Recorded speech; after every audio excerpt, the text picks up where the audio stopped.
राष्ट्रप्रवाह Vidarbha news में आप सभी का स्वागत है। मैं मनन व्यास और आज की देखते हैं ताजा खबर।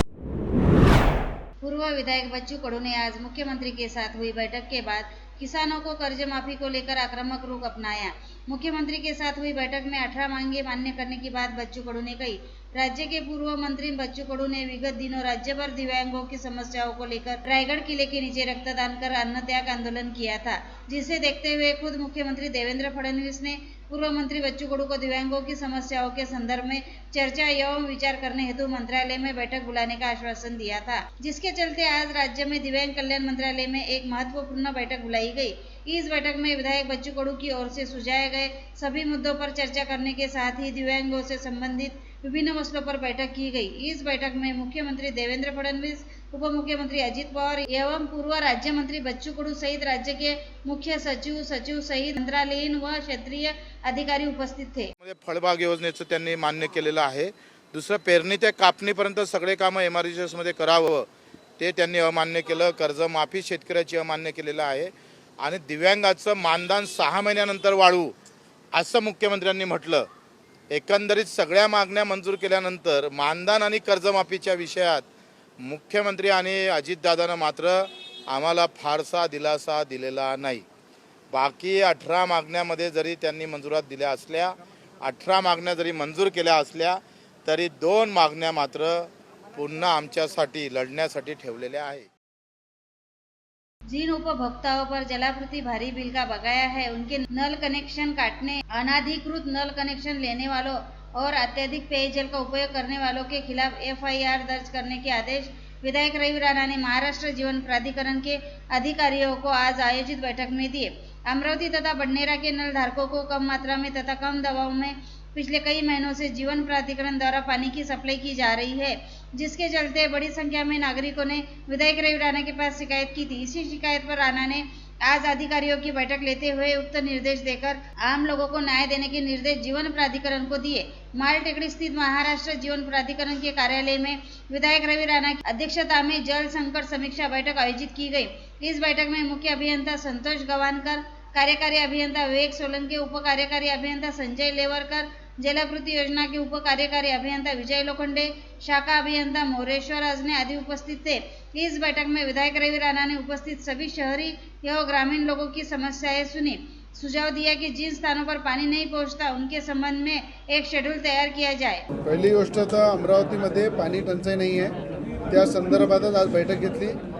अप्पर वर्धा डॅमवरून अमरावती शहराला येणारं पाणी ते अमरावती मतदारसंघ असू द्या, बडनेरा मतदारसंघ असू द्या, मुबलक पाणी असताना 5-5 लाख लिटरच्या क्षमतेच्या टाक्या 4 वर्षाआधी होत्या, त्या 20-20 लाख लिटरच्या केल्या। फिल्टर प्लांट जो आहे आमचा तो 5 गुणा त्याची कॅपॅसिटी वाढवली। उद्योगाला लागणारं पाणी फक्त 10% पैकी 2%च आम्ही वापरतो। शेतकऱ्यांना पाणी लागणारही मुबलक या ठिकाणी शिल्लक आहे। या असल्यानंतरही पिण्याच्या पाण्याची ओरड हे फक्त अधिकाऱ्यांच्या लापरवाहीमुळे, अधिकाऱ्यांच्या मनमानी कारभारामुळे आणि ज्या पद्धतीनं अधिकाऱ्यांच्या हाताखाली कॉन्ट्रॅक्ट बेसवर काही लोक काम करतात, त्या ठिकाणी भोपंजीपणा करून अनेक भागामध्ये चेहरे पाहून पाणी सोडणे हे खरं मोठा गुन्हा आहे। म्हणून या संदर्भात सगळ्या अधिकाऱ्यांना ताकीद दिलेली आहे की पाण्याची टंचाई नसताना फक्त पाण्याचं नियोजन करा, जे लोक पाणी चोरतात त्याच्यावर गुन्हे दाखल करा, एक चांगला स्क्वॉड निर्माण करा, त्या लोकांचं बॅनर त्या ठिकाणी लावा, पेपरमध्ये यादी पब्लिश करा आणि जे मोठमोठे लोक लाखो रुपयाचे बिल थकीत आहे त्याच्यावर कारवाई करा, आम जनतेवर कारवाई करू नका। सोशल मीडिया पर घातक हथियार लेकर चमकोगिरी करने वाले एक युवक को पुलिस ने गिरफ्तार कर लिया है। संदिग्ध के पास से एक धारदार चाकू और एक मोबाइल फोन जब्त किया। क्राइम ब्रांच की टीम ने कार्रवाई करते हुए संदिग्ध को ताजनगर इलाके से गिरफ्तार कर लिया। गिरफ्तार युवक की पहचान मोहम्मद जीशान मोहम्मद मतीन 21 ताजनगर के रूप में हुई है। आरोपी को कोयता हाथ में लेकर रील बनाना काफी महंगा पड़ा। नागपुर गेट पुलिस ने अपराध शाखा के सहायक उप निरीक्षक राशिद सौदागर की शिकायत पर 23 वर्षीय मोहम्मद यूनुस मोहम्मद यूसुफ के साथ मोहम्मद जोशान के खिलाफ शस्त्र अधिनियम के तहत मामला दर्ज किया। रील बनाने के लिए जीशान द्वारा इस्तेमाल किया गया कोयता यूनुस के घर में पाया गया, जिससे उसे सह आरोपी बनाया गया। मध्य रेलवे के भुसावल मंडल द्वारा वित्तीय वर्ष 2024-25 में 7.5 लाख मुफ्त में सफर कर रहे यात्रियों पर कार्रवाई की। इन मुक्त यात्रियों के खिलाफ की गई दंडात्मक कार्रवाई से रेलवे के खजाने में 56 करोड़ रुपए प्राप्त हुए। यह कार्रवाई विभिन्न रेलवे स्टेशनों तथा ट्रेनों में की गई। पिछले वित्तीय वर्ष के दौरान भुसावल मंडल ने टिकट निरीक्षण दल के माध्यम से विभिन्न निरीक्षण अभियान आयोजित किए। इन अभियानों के तहत कुल 7.5 लाख मामले में 56 करोड़ रुपए की वसूली की गई। रेलवे में बिना टिकट यात्रा, साधारण टिकट लेकर आरक्षण डिब्बे में यात्रा करना, निचली श्रेणी के टिकट पर उच्च श्रेणी में यात्रा करना, बिना टिकट प्लेटफॉर्म पर चलना आदि पर टिकट निरीक्षकों द्वारा कार्रवाई की गई। जिले के मेलघाट में बीमारी को ठीक करने के लिए पेट पर डालने की अघोरी प्रथा है। 21वीं सदी में भी ऐसी प्रथा के कारण बच्चों की मौत का कम से कम एक मामला हर साल मीडिया के माध्यम से सामने आता है। अंधविश्वास, अज्ञानता और असुरक्षितता से उत्पन्न इस समस्या को रोकने के लिए महाराष्ट्र अंधविश्वास उन्मूलन समिति ने जन जागरूकता अभियान चलाया है। 17 मार्च को अमरावती के इरविन चौक पर डॉक्टर बाबा साहेब आम्बेडकर की प्रतिमा को नमन करके अभियान शुरू कर आज 7 अप्रैल को पहला चरण समाप्त हुआ। अंधश्रद्धा निर्मूलन समिति की नंदिनी जाधव, भगवान रणदिवे, श्री कृष्ण धोटे जैसे कार्यकर्ताओं ने 20 दिनों तक चले इस अभियान में भाग लिया। 72 गाँव में जन जागृति कार्यक्रम चलाए गए। इस अभियान की जानकारी आज अभियान की नंदिनी जाधव ने पत्रकार वार्ता को दी।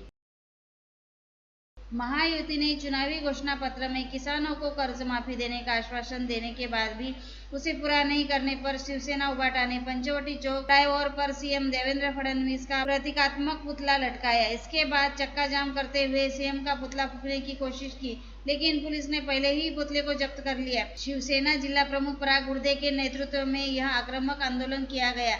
इस दौरान शिवसेना कार्यकर्ताओं ने फडणवीस, शिंदे, पवार, कोकाटे के खिलाफ जोरदार नारेबाजी कर महायुति के खिलाफ पंचवटी चौक पर माहौल बनाया। आंदोलन में जिला प्रमुख मनोज कडू, नरेंद्र पडोळे, प्रदीप बाजड़, उपजिला प्रमुख राजेश बंड, प्रफुल्ल भोजने, यहाया खान पठान, डॉक्टर नरेंद्र निर्मल, विलास माहुरे, तहसील प्रमुख नितिन हटवार सहित उबाटा शिवसेना के कार्यकर्ताओं ने भाग लिया।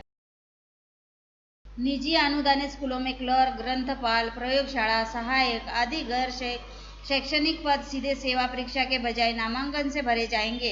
यह अभी भी स्पष्ट नहीं है कि सरकार प्रतियोगी परीक्षा खुद आयोजित करेगी या नहीं, यानी संस्थान प्रबंधन मोटी रकम लेकर अपने मनपसंद व्यक्ति को नौकरी देने जा रही है।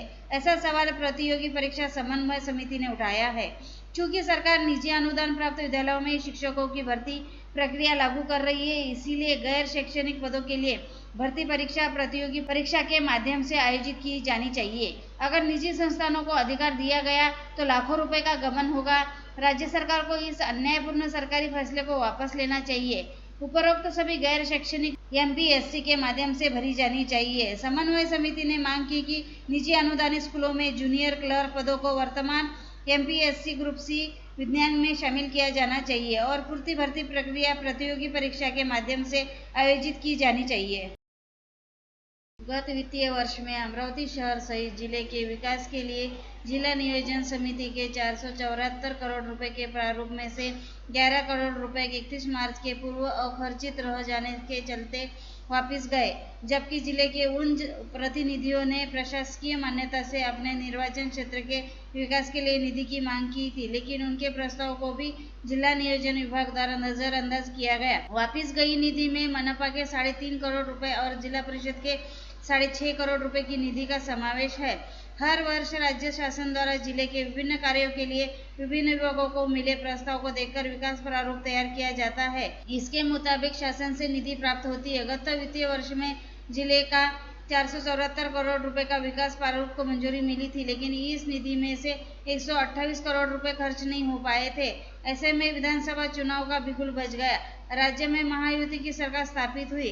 राज्य के राजस्व मंत्री चंद्रशेखर बावनकुळे अमरावती जिले के पालक मंत्री बनने के बाद उन्होंने पहली ही जिला नियोजन समिति की बैठक में शिक्षा, स्वास्थ्य और किसानों से संबंधित कार्यों का विरोध प्रावधान देते हुए विकास प्रारूप की शेष 128 करोड़ रुपए की निधि का जल्द वितरण कर 31 मार्च के पूर्व सभी काम पूर्ण करने के जिलाधिकारी सौरभ कटियार के जरिए जिला नियोजन अधिकारी को निर्देश दिए थे।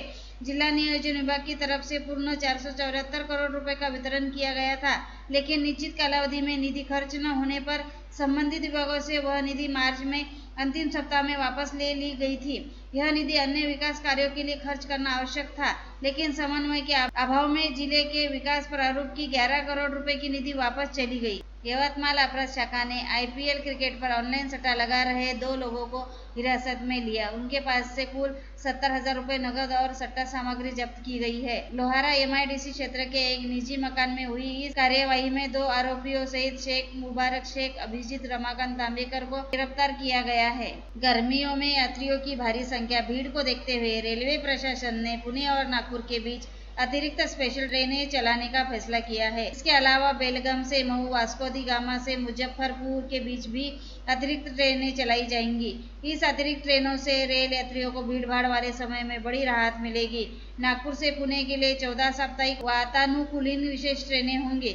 गाड़ी नंबर 01440 विशेष ट्रेन 13 अप्रैल से 25 मई तक प्रत्येक रविवार को 16:15 बजे नागपुर से रवाना होंगी और सोमवार को 7:20 बजे पुणे पहुंचेंगी। गाड़ी नंबर 01439 विशेष ट्रेन 12 मार्च 24 मई तक प्रत्येक शनिवार को 19:55 बजे पुणे से प्रस्थान करेगी और रविवार को 14:45 बजे नागपुर पहुंचेगी। और लेटेस्ट न्यूज देखने के लिए राष्ट्रप्रभा चैनल को लाइक और सब्सक्राइब कीजिए।